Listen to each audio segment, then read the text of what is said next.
കോഴിക്കോട് താമരശ്ശേരിയിൽ 152 gram MDMA പിടികൂടി. ഉമ്മരം സ്വദേശി ദിബീഷാണ് എക്സൈസിന്റെ പിടിയിലായത്. ദിബീഷിന്റെ വീട്ടിൽ നടത്തിയ പരിശോധനയിലാണ് മയക്കുമരുന്ന് കണ്ടെത്തിയത്. വിവരങ്ങളുമായി ദൃശ്യ ചേരുന്നു. ദൃശ്യ, ഇയാൾ സ്ഥിരം ഇത്തരത്തിൽ മയക്കുമരുന്ന് കടത്തിയിരുന്ന ഒരാളാണോ?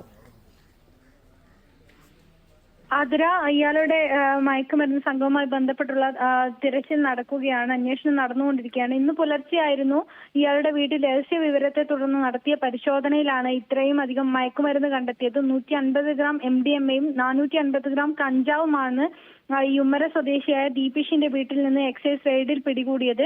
ഇന്ന് പുലർച്ചെയോടെയായിരുന്നു പിടികൂടിയത്. ഇയാൾ അമ്പലമുക്ക് അയ്യൂഖാന്റെ മയക്കുമരുന്ന് സംഘത്തിലെ കണ്ണിയാണെന്നാണ് പോലീസ് പറയുന്നത്.